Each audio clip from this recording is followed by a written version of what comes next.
જય સ્વામિનારાયણ. વાલા ભક્તો, નિષ્કુળાનંદ સ્વામી હરિબળ ગીતામાં કહે છે કે વેજુ કરે વસુધા તણુ તેની ખાલી ન જાય ચોટ, તેમ ઘનશ્યામ નામમાં રહ્યા છે કલ્યાણ કોટ. ભગવાનના નામમાં કરોડો કલ્યાણ રહ્યા છે. કોઈ સંતોનું કહેવું છે કે સ્નેહ જેવું કોઈ સુખ નથી, સમજણ જેવી કોઈ શાંતિ નથી ને ભજન સ્મરણ જેવો કોઈ આનંદ નથી. પરમાત્માનો પરમાનંદ પામવા માટે ભગવાનનું ભજન અનિવાર્ય છે. શ્રીજી મહારાજ વડતાલના 16મા વચનામૃતમાં કહે છે કે અમારે નેત્ર મીચીને ભજન કરીએ એમાં જેવો આનંદ આવે એવું સુખ તો અનંત કોટી બ્રહ્માંડમાં ક્યાંય નથી. એ ભજનના આનંદ આગળ તો 14 લોકના સુખ પણ મહારાજ એવું કહે છે કે અમને નરક તુલ્ય લાગે છે.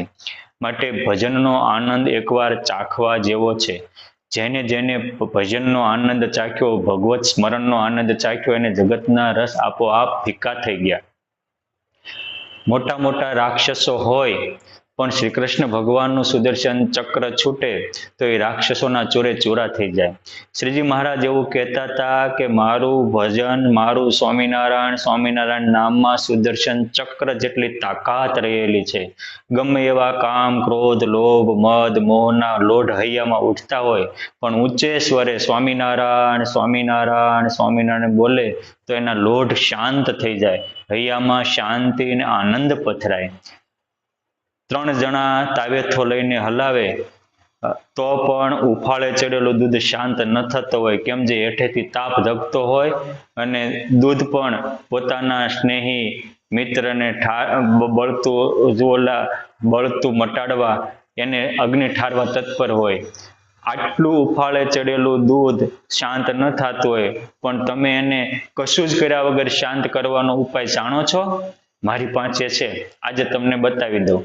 એ છે એ કે હલાવવાનું મૂકી દો, ફૂલ બળતણ નાખો, તાપ વધારે કરો, પરંતુ જ્યારે દૂધ ઉફાળે ચડે ત્યારે મલપા 1 લોટો ઠંડુ પાણી નાખી દો, એની મેટે શાંત થઈ જશે.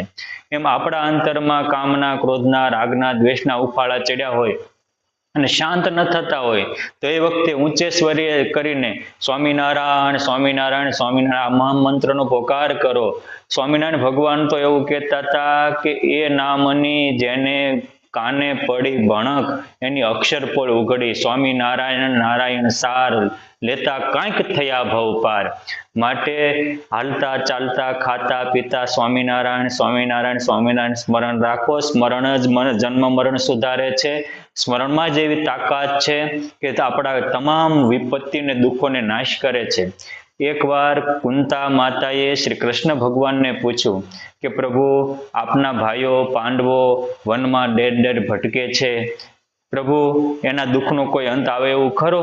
ત્યારે કૃષ્ણ ભગવાન થોડા ધીર ગંભીર થઈ અને કહે છે કે ફૈબા, મારા દિલમાં પણ એનું દુઃખ છે, પરંતુ જ્યારે દ્રૌપદીજીને વસ્ત્રહરણ થયા ત્યારે એને છેલ્લે મને પોકાર્યો તો મેં સેકન્ડના 6 ભાગમાં હાજર થઈ વસ્ત્ર એને હાડીઓ પૂરી અને એને દુઃખથી મુક્ત કરી.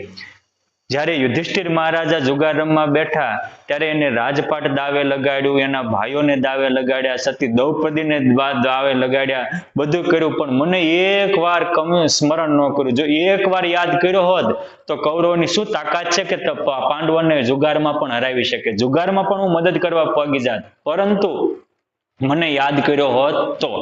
અને આ દુનિયામાં કેટલાય પાપના પર્વત જેવા હતા એ પણ ભગવાનના સ્મરણથી સુધરીને મહામુક્ત બની ગયા છે. એક દિવસનો વાલિયો લૂંટારો, ચીભડા ચીરે એમ માણસને ચીરનારો, પણ એક નારદજીના વચનથી રામ રામ રામ કરવા માંડ્યા તો આખું જગત જાણે છે કે ઉલટ નામ રટે જગ જાની, વાલ્મીકી ભયો બ્રહ્મ સમાની. બ્રહ્માકાર થઈ ગયો. રામ ભગવાનના જન્મ પહેલા તો એ રામાયણ લખી શકે એવા ત્રિકાલગ્ન થઈ ગયા. ભીલનો દીકરો એ મહા વાલ્મીકી મહર્ષિ ગણાણા. આ તાકાત છે સ્મરણની. માટે બીજું કઈ આવડે કે ન આવડે, હાલતા ચાલતા ખાતા પીતા સ્મરણ રાખો, થોડી ધીરજ રાખો. આપણે હવારે ધોઈને લીલા નીતરતા કપડા તારે સૂકવીએ પણ એ વાયુના લહેરખે ક્યારે સુકાઈ જાય 2-5 કલાકમાં ખબર નથી પડતી.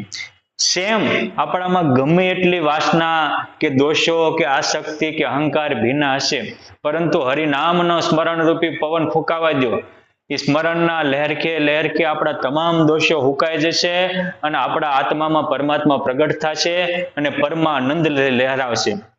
આમ તો સંતોય કહે છે, સદગ્રંથોય કહે છે કે ભગવાન સર્વત્ર છે. જે સર્વત્ર છે તો આપણને એની અનુભૂતિ કેમ નથી થતી? બસ આટલી જ વસ્તુ છે. એક ભાઈની ગાય માંદી પડી ત્યારે અનુભવી માલમી ડોક્ટરે કહ્યું કે આલ્યો આ દવાને તમે શેર ઘીમાં રાખી અને પાઈ દેજો 2 ટાઈમ.